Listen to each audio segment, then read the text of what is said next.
Hello! Hi! Welcome to in my kitchen official. అందరికీ hi! Actually ఈరోజైతే మంచి recipe అనమాట. ఏంటి అంటే మటన్ కర్రీ తింటున్నామా అన్నట్టు ఫీలింగ్ వస్తదనమాట. మటన్ కర్రీ లాగానే ఉంటుంది. కాకపోతే కాదండి, ఇది చికెన్ కర్రీ అనమాట. చికెనే, కాకపోతే ఎందుకు మటన్ లాగా ఉంటది అనంటే ఒక స్పెషల్ ఏంటంటే ఇది కాల్చిన చికెన్ అన్నమాట. మనకు ఏ చికెన్ కొట్టుకెళ్ళినా గానీ కాల్చిన చికెన్ అడగగానే ఇలా కాల్చి స్కిన్‌తో పాటు ఇలా ఇస్తారు. నేను ఇక్కడ వచ్చేసి హాఫ్ కేజీ తీసేసుకున్నాను. ఇది ఎలా చేసేద్దామో చూసేద్దాం. ఇప్పుడైతే హాఫ్ కేజీ చికెన్‌ని 2 టైమ్స్ వాష్ చేసేసుకొని అలా రెడీ చేసి పక్కన పెట్టుకున్నానండి. దీనికి మాత్రం ఇది చికెన్ కాల్చినప్పుడు ఏంటంటే హార్డ్ అవుతుంది కాబట్టి తొందరగా ఉడకదు. అందుకని కంపల్సరీ ఏంటంటే కుక్కర్ అనేది యూజ్ చేసుకోవాలన్నమాట. ఇప్పుడైతే నేను ఒక కుక్కర్ తీసేసుకొని స్టవ్ ఆన్ చేసేసుకొని దాంట్లో 3 టేబుల్ స్పూన్ ఆయిల్ వేశాను. అలాగే సాజీరా ఉంటుంది కదా, కొంచెం ఒక పావు టేబుల్ స్పూన్ సాజీరా, అలాగే 3 బిర్యానీ ఆకులు, అలాగే 2 మీడియం సైజు ఆనియన్స్. మీరైతే గ్రేవీ కోసం ఎంత వేసుకుంటారో క్వాలిటీ అంటే నేను ఇక్కడ హాఫ్ కేజీ చికెన్ తీసుకున్నాను కాబట్టి మీరైతే కేజీ అయితే ఇంకా మీరు తీసుకునే క్వాంటిటీ ప్రకారం వేసుకోవచ్చు. నేను ఇక్కడ 2 ఆనియన్స్ అనేది తీసుకొని చిన్న ముక్కలుగా చేసేసుకున్నాను. అది కొంచెం ఫ్రై అవ్వగానే అల్లం వెల్లుల్లి పేస్ట్ కూడా ఇలా వేసేసుకొని అది కూడా పచ్చి వాసన పోయే వరకు కూడా ఇలా గరిటెతో కలుపుతూ కొంచెం ఫ్రై చేసేసుకోవాలి. తర్వాత వచ్చేసేసి 2 మీడియం సైజు టమాటోస్ని చిన్న చిన్న ముక్కలుగా కట్ చేసేసుకొని ఇందులో వేసుకొని మరొకసారి కలిపేసుకోవాలన్నమాట. ఇలా పోపులో ఇలా కలిసిన తర్వాత కొంచెం అది మగ్గినట్టు అవ్వగానే మనం ఇప్పుడు చికెన్ వచ్చేసి నేను ఇక్కడ హాఫ్ కేజీ చికెన్ తీసేసుకున్నాను. అలాగే 2 టైమ్స్ శుభ్రంగా వాష్ చేసేసాను. కాకపోతే ఇది కాల్చిన చికెన్ అండి. కంపల్సరీ మీరు కొట్టులో కాల్చిన చికెన్ అనగానే ఇలా కాల్చేసి ఇస్తారనమాట స్కిన్తో పాటు. ఇది మాత్రం చాలా బాగుంటుంది. కాల్చినప్పుడు అయితేనైతే ఇది హార్డ్నెస్ ఎక్కువ వస్తుంది కాబట్టి త్వరగా ఉడకదు కాబట్టి నేను కుక్కర్లో వేసుకున్నాను అనమాట. ఇప్పుడు ఈ చికెన్ అంతా కూడా నేను ఇక్కడ హాఫ్ కేజీ చికెన్ కూడా ఇందులో వేసేసుకున్నాను. చూసారా? ఇప్పుడు ఇలా చికెన్ మొత్తం వేసిన తర్వాత ఒక్కసారి మంచిగా కలిపేసుకోవాలండి, నీట్గా కలిసే వరకు కూడా. కలిపేసిన తర్వాత దీంట్లోకి కొంచెం మీకు కావాలంటే పసుపు ఆయిల్లో పోపు వేసినప్పుడు కూడా యాడ్ చేసేసుకోవచ్చు. నేను కొంచెం మర్చిపోయినట్టు ఇప్పుడు వేసేసుకున్నాను అనమాట. ఇలాగే చిన్న టేబుల్ స్పూన్ పసుపు వేసేసుకొని మరొకసారి ముక్కలకి పట్టే విధంగా ఇలా కలిపేసుకోవాలి నీట్గా. ఇలా కలిపేసిన తర్వాత ఇదంతా కూడా ఒక 2 నిమిషాలు కానీ 3 నిమిషాలు కానీ కొంచెం మగ్గాలన్నమాట. అలా అని కొంచెం అదే ఆయిల్లో కొంచెం మనకి ఆయిల్ అనేది నేను ఇక్కడ తక్కువ వేసుకున్నానండి. జస్ట్ 3 టేబుల్ స్పూన్ వేసేసుకున్నాను. ఎందుకంటే ఇది కాల్చిన చికెన్ కాబట్టి ఆ చికెన్కి పైన తోలు ఉంటుంది కదా, ఆ తోలులో కూడా కొంచెం ఏంటంటే ఆయిల్ లాగా ఉంటుంది కాబట్టి 3 టేబుల్ స్పూన్ సరిపోతుందన్నమాట. ఇంకా దీనికి ఎక్కువ ఆయిల్ అయితే అవసరం లేదు. ఇప్పుడు ఇలా కలిపేసేసుకొని మంచి నీట్గా పెట్టేసుకున్నాను. ఇప్పుడు సిమ్లో పెట్టేసుకొని ఇప్పుడు దీంట్లోకి కావాల్సినంత కారపొడి వేసుకోవాలండి. అంటే నేను ఇక్కడ హాఫ్ కేజీ తీసుకున్నాను కాబట్టి స్పైస్గా తినే వాళ్ళైతే కొంచెం ఎక్కువగా, నార్మల్గా తినే వాళ్ళైతే తక్కువగా నేను ఒక టేబుల్ స్పూన్ కారపొడి వేసేసుకున్నాను. అలాగే హాఫ్ టేబుల్ స్పూన్ వచ్చేసేసి సాల్ట్ అనేది యాడ్ చేసేసుకున్నాను. అంటే కొన్ని కారపొడి కొంచెం కారం ఎక్కువ ఉంటుంది, ఒక్కొక్కసారి తక్కువ ఉంటుంది కాబట్టి దాని ప్రకారంగా యాడ్ చేసుకుంటే సరిపోతుంది. నేను ఆల్రెడీ పచ్చిమిర్చి ఒక 4 చీలికలు వేసుకున్నాను కాబట్టి ఈ కారం నాకు సరిపోతుంది. ఇప్పుడు కారం ఉప్పు వేసుకున్న తర్వాత కూడా మరొకసారి మంచి నీట్గా అదంతా ముక్కలకి పట్టే వరకు కూడా ఇలా కలిపేసుకొని పెట్టేసుకోవాలి. ఇదంతా మీడియం ఫ్లేమ్లో కానీ సిమ్లో కానీ పెట్టేసుకుంటే సరిపోతుంది. హై ఫ్లేమ్లో మాత్రం అస్సలు పెట్టుకోకూడదండి, మాడిపోతుంది. అలాగే చికెన్లో ఉన్న వాటర్ అంతా కూడా పైకి వస్తుంది అనమాట. ఇలా మీడియం ఫ్లేమ్లో పెట్టుకున్న తర్వాత ఇప్పుడు ఇదంతా కూడా ఇలా పెట్టుకున్నాను కదా, పెట్టేసి అలానే మూత పెట్టకుండా ఒక 2 నిమిషాలు అలా పెట్టేసుకోవాలి. ఇప్పుడు అది కొంచెం వాటర్ అనేది పైకి వచ్చే వరకు అలా స్టవ్ మీద ఉంచేసి ఇప్పుడు దాంట్లో గ్రేవీ కోసమని నేను చిన్న మిక్సీ జార్ తీసేసుకొని దాంట్లో ఒక చిన్న గుప్పెడు పుదీనా ఆకులు, అంటే శుభ్రంగా వాష్ చేసుకున్న పుదీనా లీఫ్ అన్నమాట, ఆకులు వేసేసుకుని తర్వాత కొత్తిమీర కూడా ఉంటుంది కదా, ఆ కొత్తిమీర కూడా ఒక హాఫ్ గుప్పెడు అనమాట. హాఫ్ గుప్పెడు కొత్తిమీర కూడా శుభ్రంగా ఏం మట్టి లేకుండా 2 టైమ్స్ వాటర్లో వాష్ చేసుకొని కట్ చేసుకొని ఇలా వేసేసుకున్నాను. అలాగే దీంట్లో ఒక 8, 9 జీడిపప్పు పలుకులు ఉంటాయి కదండి, ఆ జీడిపప్పు పలుకులు వేసుకోవాలి. మనకి ఇదంతా ఏంటంటే మటన్ ఫ్లేవర్ రావడానికి అనమాట. అలాగే బాదం పప్పు ఉంటుంది కదా, బాదం పప్పు కూడా మస్ట్గా వేసుకోండి. జీడిపప్పు అండ్ బాదం పప్పు అయితే కంపల్సరీ వేస్తేనే మీకు ఆ ఫ్లేవర్ అనేది వస్తుందన్నమాట. మటన్ తిన్న ఫ్లేవర్ వస్తుంది, చికెన్ కూడా. ఇప్పుడు బాదం పప్పు వచ్చేసేసి నేను ఒక 5, 6 వేసేసాను. జీడిపప్పులో వచ్చేసి ఒక 8, 9 వేసుకున్నాను. అంటే మనం గ్రేవీ బట్టి అనమాట, తీసుకున్న క్వాంటిటీ బట్టి. నాకు ఇది హాఫ్ కేజీ చికెన్ తీసుకున్నాను కాబట్టి ఇది సరిపోతుంది. ఇప్పుడు దీంట్లోకి ఇంకొకటి ఏం యాడ్ చేసేసుకోవాలంటే మనకు సీడ్స్ ఉంటాయి కదండి, కర్బూజా సీడ్స్, అదే అండి వాటర్ మిలన్ సీడ్స్ ఉంటాయి కదా, మీకు ఐడియా ఉందా అందరికీ? అది చాలా తక్కువ కాస్ట్కే వస్తుందండి మనకి. సూపర్ మార్కెట్లో ఎక్కడ అడిగినా సరే ఇస్తారనమాట, వాటర్ మిలన్ సీడ్స్ అనమాట. అదే పుచ్చకాయ అంటారు కదా, పుచ్చకాయ సీడ్స్ అనమాట. అవి కూడా నేను ఒక టేబుల్ స్పూన్ వేసుకున్నానండి. కంపల్సరీ వేసుకోవాలి. ఒకవేళ మీకు ఈ సీడ్స్ దొరకకపోతే మాత్రం గసగసాలు ఉంటాయి కదా, గసగసాలు కూడా యాడ్ చేసుకోవచ్చు. కానీ గసగసాల కన్నా కూడా ఈ సీడ్స్, ఈ బాదము, జీడిపప్పు, ఈ సీడ్స్ వేసుకుంటేనే చాలా బాగుంటుందండి. ఇప్పుడు అలా వేసుకున్న తర్వాత మిక్సీ చేసేసుకొని పక్కన ఇప్పుడు మిక్సీ పట్టేసుకొని ఆ మిక్సీ అంతా కూడా నేను ఇప్పుడు మసాలా ఉంది కదా, పుదీనా, కొత్తిమీర, బాదం పప్పులు ఇవన్నీ డ్రై ఫ్రూట్స్ లాగా వేసుకున్నాను కదా, ఇదంతా కూడా ఇలా మెత్తగా పేస్ట్ చేసేసుకొని ఇప్పుడు దీన్ని చికెన్లోకి కలిపేసేసేయాలన్నమాట. ఇప్పుడు ఇదంతా రెడీ అయ్యేసరికి ఒక 5 నిమిషాలు పట్టిందండి. 5 నిమిషాలలో ఈ చికెన్ కూడా ఆ పోపులో మంచిగా వేగిందనమాట. వేగిన తర్వాత ఇదంతా కూడా వేసేసాను. ఈ పేస్ట్, మిక్సీ జార్లో ఉన్న పేస్ట్ అంతా వేసుకొని ఇలా నీట్గా కలిపేసేసుకొని ముక్కలకంతా కూడా ఇప్పుడు మనం మిక్సీ వేసిన తర్వాత, మిక్సీ జార్లో వేసిన తర్వాత దాని పక్కన కూడా మొత్తం కొంచెం ఉంటుంది కదా అండి, లిక్విడ్ లాగా ఉంటుంది కదా, అందులో ఒక పెద్ద గ్లాస్ నిండా వాటర్ తీసేసుకొని ఆ మిక్సీ అంతా కడిగినట్టు చేసి ఆ వాటర్ని కూడా ఇందులో వేసేసుకున్నాను అనమాట.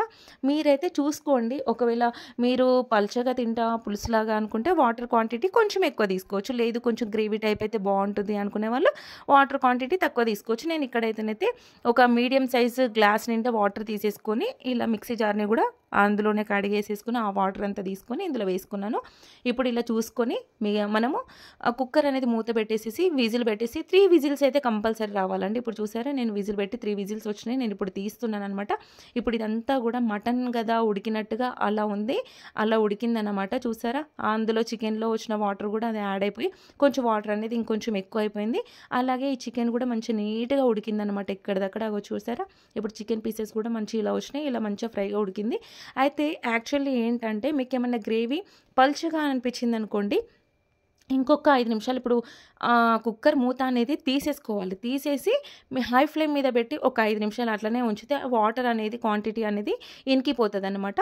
ఇప్పుడు దీంట్లోకి నేను ధనియా పౌడర్ ఉంటుంది కదా అండి, వేయించిన ధనియా పౌడర్ అయితే ఒక టేబుల్ స్పూన్ వేసేసుకున్నాను. అలాగే వేయించిన జీలకర్ర పౌడర్ ఉంటుంది కదా, ఆ వేయించిన జీలకర్ర పౌడర్ కూడా 1/2 టేబుల్ స్పూన్ అనేది యాడ్ చేసేసుకోవాలన్నమాట. ఇలా చేసుకొని ఒక్కసారి చికెన్ని కూడా కొంచెం ఇదంతా మసాలా పౌడర్ అంతా కలిసేటట్టుగా ఒక్కసారి ఇలా కలిపేసుకోవాలి. ఇదంతా కూడా నేను హై ఫ్లేమ్ మీద పెట్టాను, ఎందుకంటే గ్రేవీ అనేది కొంచెం పల్చగా ఉంది, ఇంకొంచెం థిక్నెస్ రావాలి అని చెప్పేసి నేను ఇక్కడ హై ఫ్లేమ్ మీద పెట్టేసుకున్నాను అనమాట. ఇప్పుడు చూసారా, ఇదంతా కూడా దగ్గరికి వచ్చేస్తూ ఉందన్నమాట. ఆయిల్ అంతా పైకి వస్తుంది. ఇదంతా ఇప్పుడు రెడీ అయిపోయినట్టే. కాకపోతే దీంట్లోకి ఏంటంటే ఇంకొంచెం మనకు కొత్తిమీర వాష్ చేసి పక్కన పెట్టేసుకున్నాం కదా, ఆ కొత్తిమీర ఇంకొంచెం ఉంది. ఆ కొత్తిమీర కూడా పైనుండి ఇలా చల్లేసేసుకోవాలి, సరిపోతుంది. ఇది ఇంకా స్టవ్ ఆఫ్ చేసేసుకొని చల్లారిన తర్వాత ఈ గ్రేవీ అనేది ఇంకొంచెం దగ్గరకు వస్తుంది అనమాట. మనం డ్రై ఫ్రూట్స్ వేసాం కాబట్టి పిల్లలు తిన్నా సరే, పెద్దవాళ్ళు తిన్నా కానీ సూపర్ అంటే సూపర్ మటన్ పీసెస్ వేసుకొని తిన్నట్టుగా ఉంటుంది. మటన్ గ్రేవీ టైపే ఉంటుందండి. మీరు కంపల్సరీ ట్రై చేయండి ఒకసారి, వహ్వా అంటారు. దీనికి కాంబినేషన్ అయితేనైతే ఇంకా చూసారా, ఇప్పుడు ఇది చికెన్ మొత్తం ఇట్లా దగ్గరకు వచ్చేసేసింది. ఇక్కడ నేను స్టవ్ ఆఫ్ చేసేసుకున్నాను అనమాట. ఇప్పుడు దీంట్లోకి combination bagara rice, simply bagara rice అనేది చేసేసుకుందాం. ఇది రెడీ అయిపోయింది, పక్కన పెట్టేసుకున్నాను. మరో స్టవ్ పైనకి బగారా రైస్ సిద్ధం చేసుకుంటున్నాను అనమాట. ఇప్పుడు దీన్ని అయితే నేను ఇక్కడ 2 గ్లాసు నార్మల్ రైస్కి మనం రెగ్యులర్గా తినే రైస్కి 1 గ్లాస్ బాస్మతి రైస్ అనేది యాడ్ చేసేసుకొని 2 టైమ్స్ వాష్ చేసుకొని వాటర్ వేసేసి పక్కన పెట్టేసుకున్నాను.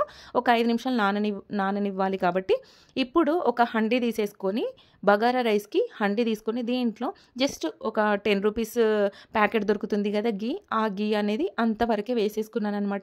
ఇంట్లో నాకు గీ అయిపోయింది కాబట్టి 10 రూపీస్ తెప్పించేసేసి అలా వేసుకున్నాను.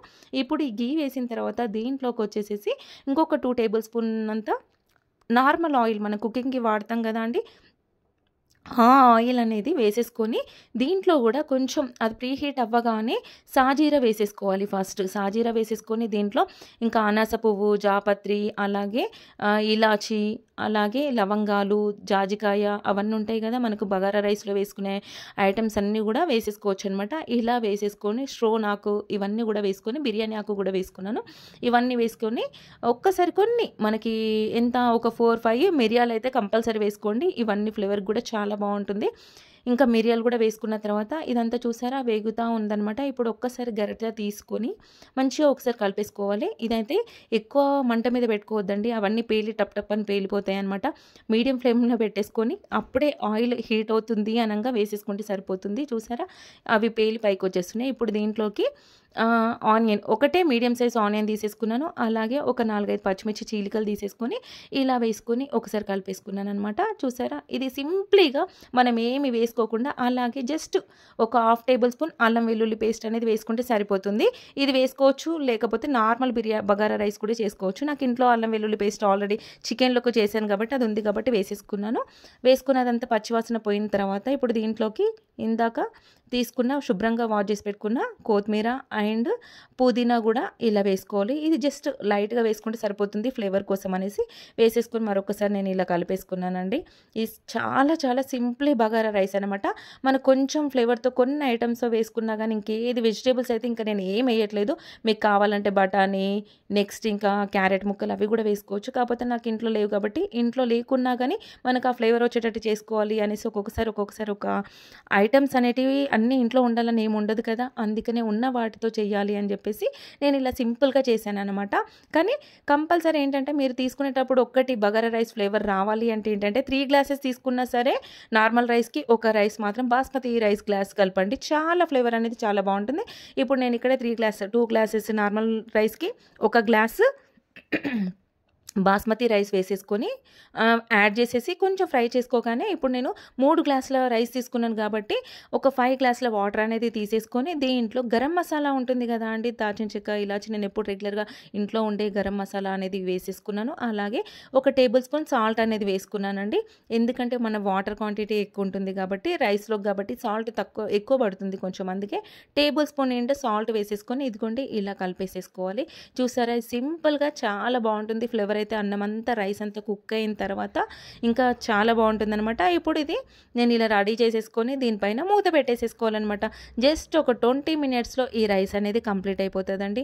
ఇప్పుడైతేనైతే ఆల్మోస్ట్ ఉడికిపోయింది. ఒకసారి మూత తీద్దాం. మూత తీసేసి ఒక్కసారి మనం గరిటె తీసుకొని ఒక్కసారి కలిపేసుకుందామండి. ఇదంతా దగ్గర పడింది.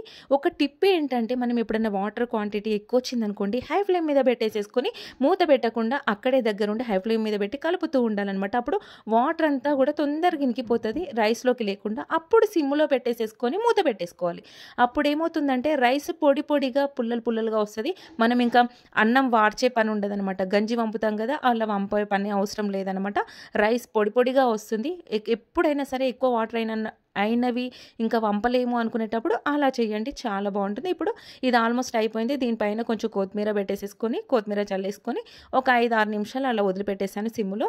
ఇప్పుడు పూర్తిగా అయిపోయిందండి. ఇప్పుడైతే రైస్ అండ్ ఇందాక మనం మటన్ లాంటి చికెన్ కర్రీ అని చెప్పాను కదా, ఆ మటన్ లాంటి చికెన్ కర్రీని ఈ బగారా రైస్తో వేసుకొని తిందాం. ఆహా, అసలు అంత బాగుంటుంది. రేపు సండే కదా, సండే మీరందరూ కూడా ఇలా చేసేసుకోండి. చాలా చాలా అద్భుతం అనమాట. ఇంకా కర్రీ అయితేనైతే చెప్పక్కర్లేదు, మనకు చికెన్ తిన్నట్టు ఫీలింగ్ ఉండదు. మటన్ కర్రీయే తిన్నామా, మటనే చేసామా అన్నంత బాగుంటుందన్నమాట. మీకు నచ్చింది అనుకుంటున్నాను. ప్లీజ్ ఒక సబ్స్క్రైబ్ అయితే చేసుకోవడం మర్చిపోకండి.